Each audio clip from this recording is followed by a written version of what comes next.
Good morning. Hi everyone. It's Tamika and I am driving and I have my best thoughts when I'm driving. So you're going to ride along with me.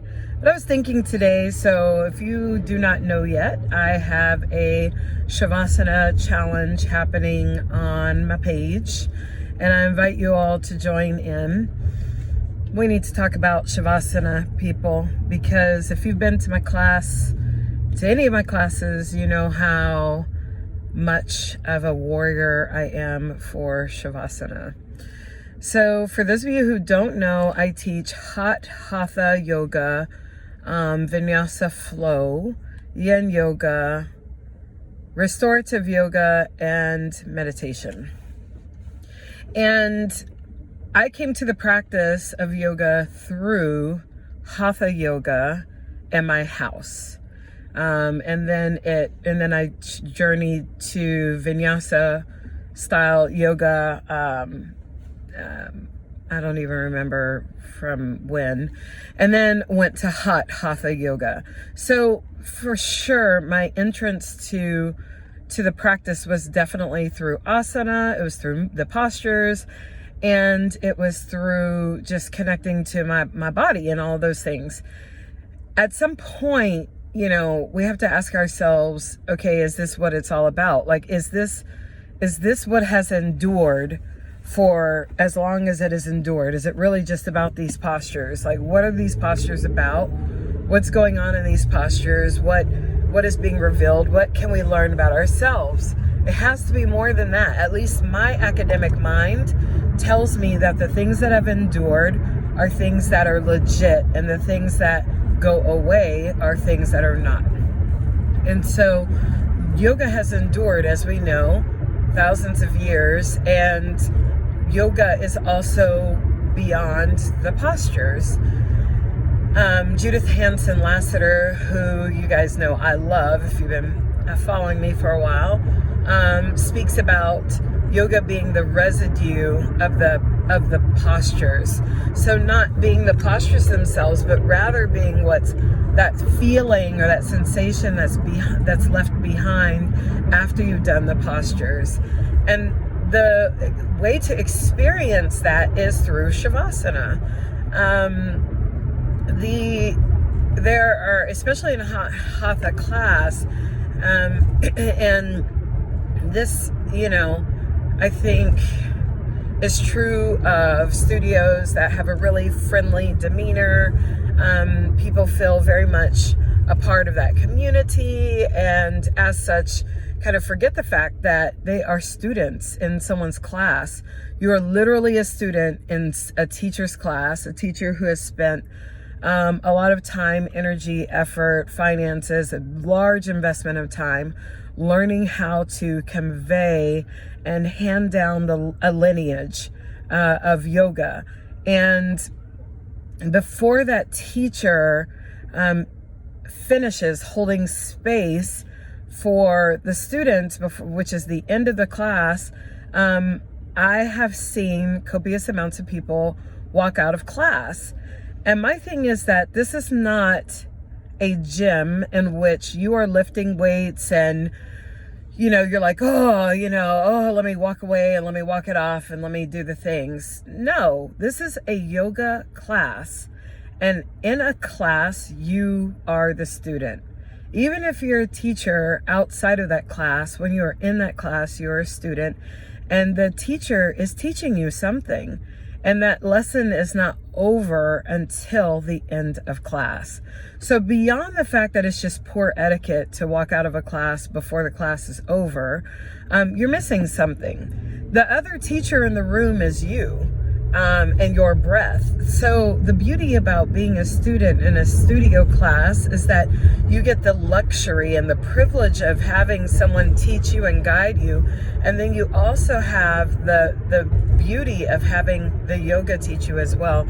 And you cultivating your divine inner wisdom to learn how to also be teacher. It is really hard to be teacher if you're not in the business of learning the lessons. That's why the best teachers are all active students as well. I'm sure we have all had the experience of going to a class where the teacher feels kind of disconnected from the practice that the teacher is leading, or the lesson that the person's leading. This doesn't even have to be yoga, and that is because all of that teacher's teachings are from an academic standpoint, or from just the aspect of being sage, instead of from the aspect of also learning. There's a difference when someone is learning as well. And you can tell because there's a sense of curiosity and introspection to the way that person still teaches. The teacher also is super curious about the teacher's own lessons that are being conveyed, and are those lessons still relevant? Are those lessons still appropriate and landing on the students? And so in my opinion, a good teacher also flubs things up, doesn't have this polished demeanor, because the teacher is in the moment with the student. So as such, if the teacher is in the moment with the student, then that means the teacher is in the moment all the way through the end of Savasana. Now, as a person in the Judith Lassiter lineage of restorative yoga, we would say that a good Savasana, or people can't even actually experience Savasana until you're 15 minutes into Savasana. So Dr. Hampton is like, no, you need 15 minutes for Savasana. Otherwise, you didn't get to experience all the benefits of it. And if you've come to my yin and restorative classes, you're going to get a nice, long and juicy Savasana.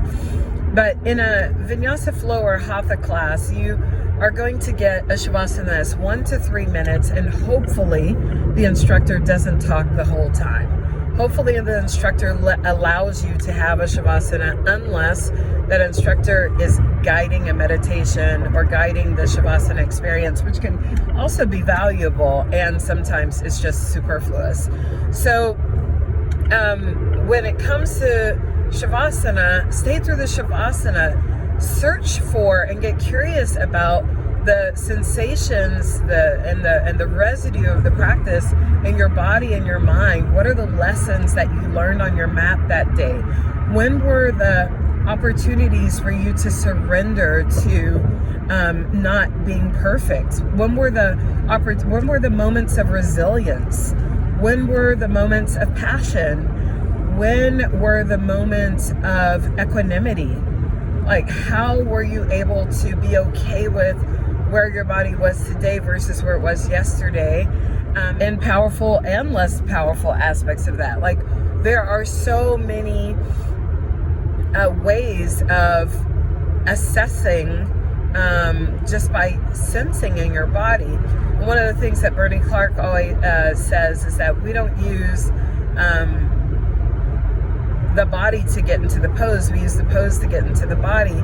And this is so true, in that the asanas are just a pathway, really, to access something that is bigger, something that's going on. And when we're in the asanas, for example, for me, eagle pose has been my nemesis ever since I had hip surgery. And because literally every day is different as to whether or not eagle is accessible to me, because there are so many things that happen when you've had hip surgery in terms of losing glute function, and having to rebuild that, having to rebuild adductors, having to rebuild abductors, having to rebuild a lot of things, just dealing with a rebuilt piriformis muscle that was cut through, all these things. So for me, eagle is an awesome opportunity. Also, eagle is an awesome opportunity to assess how well I've hydrated that day.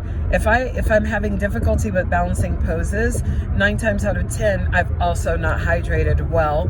And that is my cue to, get it together and drink a lot of water tonight and things like that.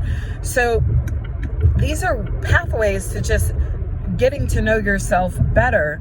And of course, it's also building strength and all of that. Of course, it's also building a resiliency of mind and spirit and body.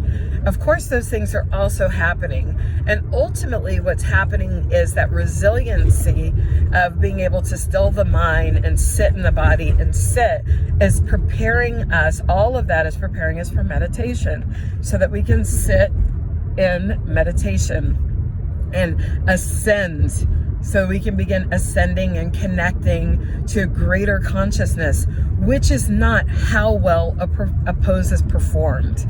It is about connection to that which is greater than us. And the thing is that as we continue along in this human experiment, we are going to have to cultivate connection, because that connection is what is going to save us. That connection to our planet, that connection to one another, that is what's going to help us move beyond all of the fuckery that we're seeing in the world, because people feel so disconnected. And we cannot feel connected to other people if we're not connected to ourselves. So if you get to Savasana and you really want to move and you want to wiggle and you want to do all those things, it's not about judging that or being like, I don't like this Savasana. It's about saying, whoa, wait a minute. I'm not able to calm my mind. What's really going on? What's really happening? And I would suggest, and people may not like this, but if you cannot still your mind and your body for Savasana, then for me, the practice didn't get you where you needed to go. Like, that is a great assessment as to how well you were able to allow the practice to do what it is intended to do, is by your ability to sit in Savasana. So as a former teacher, I would say Savasana is the quiz.